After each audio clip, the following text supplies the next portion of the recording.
Hello everyone, welcome to the theory lecture series of C plus plus. आज के lecture में हम operators के बारे में पढ़ेंगे। वेरिएबल्स क्या होते हैं, वेरिएबल्स को हम कैसे डिफाइन करते हैं, कैसे डिक्लेयर करते हैं। तो आज की वीडियो थोड़ी लंबी होने वाली है, सो अच्छे से समझने के लिए बेसिक सी प्लस प्लस का बेसिक जो है आज हम ऑलमोस्ट कंप्लीट करने वाले हैं। तो इसको वीडियो को एंड तक जरूर देखना, पसंद आए तो लाइक करना, शेयर करना एंड प्लीज़ सब्सक्राइब भी कर देना। तो स्टार्ट करते हैं ऑपरेटर्स की। हम इसमें क्या क्या ऑपरेटर्स होते हैं और क्या क्या कैसे कैसे ऑपरेटर्स को यूज़ करते हैं। सिंपली ऑपरेटर होते हैं कि जो फंक्शंस को दो फंक्शंस के बीच में ऑपरेट होता है।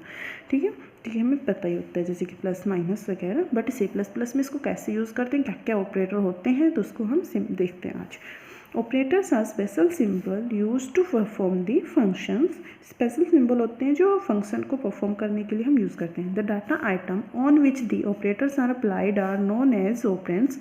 सिंपली हमें पता ही है कि जिनके ऊपर ऑपरेटर्स अप्लाई होते हैं उनको हम ऑपरेंड्स बोलते हैं। Operators are applied between the operands. Then types of operator. Types of operator होते हैं यूनरी ऑपरेटर। यूनरी ऑपरेटर होते हैं जो कि सिर्फ सिंगल ऑपरेंड के ऊपर वर्क करते हैं। ठीक है, ये अप्लाई होता है ओनली सिंगल ऑपरेंड के ऊपर। कौन से होते हैं यूनरी ऑपरेटर? ये होते हैं increment operator and decrement operator. ये कुछ नया है, ये सी प्लस प्लस के लिए होता है। If you want to add 1 to the value of an existing variable, then the simply way is count equals to count plus 1। जैसे कि हमारे पास में कोई भी वैल्यू ले रहे हैं हम काउंट, और उसमें हमें +1 करना है कि हमें काउंट की जो नेक्स्ट वैल्यू होगी वो उसमें एक ऐड करके हमें बार बार मिलती रहे। तो उसको हम बोलते हैं इंक्रीमेंट होते रहना। और सिंपली अगर हम एक माइनस करते रहना चाहते हैं हर स्टेप के बाद, तो उसको बोलते हैं हम decrement. But using increment to decrement operator we can write. इसमें जो सी प्लस प्लस में इंक्रीमेंट और डिक्रीमेंट यूज़ होते हैं, तो इसको हम यूज़ करने के लिए हम लिखते हैं काउंट प्लस प्लस या फिर प्लस प्लस काउंट। इसका मतलब होता है count equals to count plus 1 की हर स्टेप के बाद में उसमें +1 की वैल्यू ऐड होती जाएगी। सिंपली काउंट माइनस माइनस और माइनस माइनस काउंट, इसमें हमें हर बार हमें एक एक डिक्रीज होती वैल्यू मिलती जाएगी 1 से। इसमें काउंट 1 -1 हो जाएगा, फिर नेक्स्ट टाइम पे काउंट -1 फिर से हो जाएगा, फिर नेक्स्ट टाइम में फिर काउंट -1 हो जाएगा। तो सेम ऐसे से हमें इसकी वैल्यूज मिलती जाएगी। For example let n equal to 4 and i equals to 7। ठीक है, तो हमें वैल्यू लेनी है कि जैसे multi equals to n into, यहाँ पे इंटू की वैल्यू होती है ना, स्टार से डिनोट करते हैं इसमें i प्लस प्लस।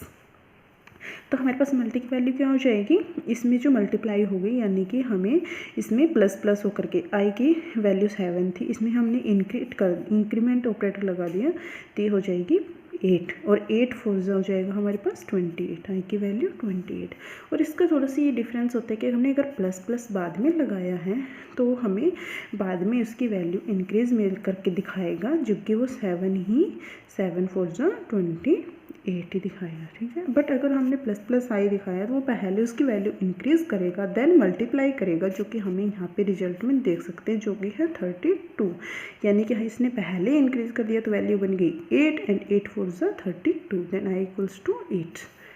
ठीक, उसके बाद आते हैं बाइनरी ऑपरेटर्स। बाइनरी ऑपरेटर्स कौन से होते हैं? The operators applied between 2 operands. Some binary operators are कौन से होते हैं? जो अरिथमेटिक ऑपरेटर, ये सिंपली हमें पता है, ये plus minus multiplication and division. Multiplication की हम स्टार यूज़ करते हैं, जिसको इसी प्लस प्लस लैंग्वेज में एस्ट्रिक बोलते हैं, और हम इसमें के लिए डिवीजन बार। उसके बाद आते हैं रिलेशनल ऑपरेटर के दो ऑपरेटर्स के बीच में रिलेशन दिखाने के लिए क्या करते हैं कि इक्वल्स टू अगर उनको कंपेयर करना हो, इसका मतलब होता है नॉट इक्वल टू। ठीक है, ये होता है फिर less than, greater than, less than equal to, greater than equal to. तो इसके लिए ये सिंबल्स होते हैं। उसके बाद होते हैं इसमें रिमाइंडर ऑपरेटर। रिमाइंडर ऑपरेटर में सिर्फ हमें रिमाइंडर शो करवाता है। ये रिमाइंडर ऑपरेटर को हम % साइन से डिनोट करते हैं, और x% y का मतलब होता है कि अगर हम x को y से डिवाइड करते हैं तो रिमाइंडर क्या आएगा। ठीक है, यहाँ पे ये रिमाइंडर शो करता है। उसके बाद आता है कंडीशनल ऑपरेटर। कंडीशनल ऑपरेटर होते हैं कि किसी भी कंडीशन को चेक करने के लिए कि ये ट्रू है और फॉल्स है। उसके बाद अगर ट्रू होती है तो इसके पहले जो भी लिखा जाता है वो वाली कंडीशन लग जाती है, और उसके बाद जो आएगा अगर फॉल्स होगा तो वो लग जाएगी। इसको हम कंडीशन के लिए लगाते हैं। उसके बाद आता है असाइनमेंट ऑपरेटर। असाइनमेंट ऑपरेटर होते हैं किसी को वैल्यू असाइन करने की, equal to, plus equal to, minus equal to, asterisk equal to, slash equal to and ampersand equal to. इसके बाद लॉजिकल ऑपरेटर होते हैं जो उनको कंपेयर करने के लिए कि एंड और। ठीक है, तो ये था हमारे ऑपरेटर्स। उसके बाद आते हैं variables. A variable is a name of memory location. It is used to store data. It is a way to represent memory location through symbol. इसमें हम सिंबल के थ्रू मेमोरी लोकेशन को दिखाते हैं। Different type of variable require different amount of memory depend upon its data type.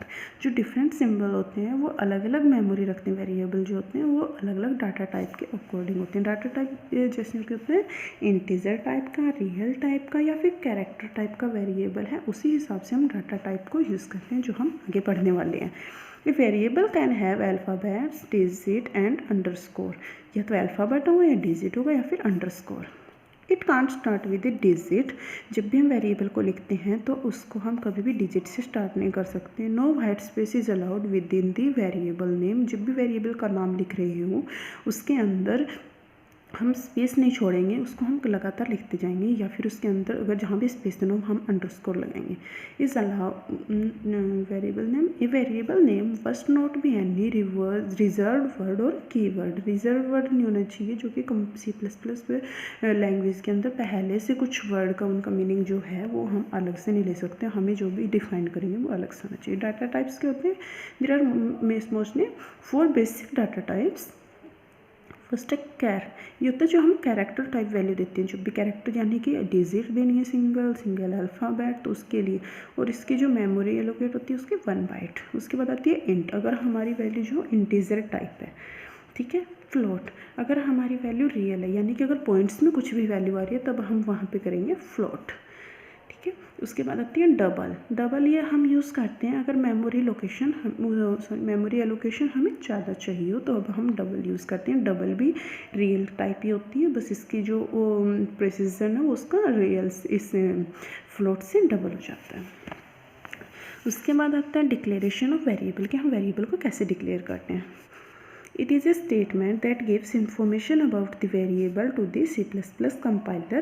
ये compiler को information देता है कि हम क्या क्या स्टेटमेंट यूज़ करने वाले हैं या क्या क्या वेरिएबल हम यूज़ करने वाले हैं। तो सिंपली इसका सिंटैक्स होता है कि जब भी हम डिक्लेयर कर रहे होते हैं तो वहाँ पे करते हैं सबसे पहले डाटा टाइप और उसके बाद वेरिएबल की हम क्या वेरिएबल यूज़ कर रहे हैं। फॉर सपोज इंट एन, कि वेरिएबल हम एन लेने वाले हैं, किसी वैल्यू को एन वैल्यू देंगे और इंट टाइप की है। ठीक है, कि इंटीजर टाइप। फ्लोट और आई, कि आई वेरिएबल है और फ्लोट टाइप का है। ठीक है, यानी कि डेसिमल टाइप का है। We can also declare more than 1 variable within 1 declaration statement, यानी कि हम सिंपली इंट टाइप की अगर वैल्यू दे रहे हैं तो उनको एक साथ हम डिक्लेयर कर सकते हैं। Data type N P I जो भी है, हम सारे जितने भी हमें चाहिए होंगे एक ही सिमिलर डाटा टाइप है तो उसको हम एक ही लाइन में डिक्लेयर कर सकते हैं। उसके बाद इनिशियलाइजेशन होता है।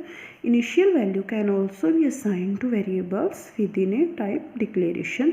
डिक्लेरेशन के टाइम पे भी इनिशियलाइज करवा सकते हैं या फिर उसको अलग अलग करवा सकते हैं। अलग अलग करवाने के लिए हम ये वाला यूज़ करते हैं, यानी कि इंट ए और ए इक्वल्स टू 2 की वैल्यू होगी इनिशियलाइजेशन और ये होगी डिक्लेरेशन।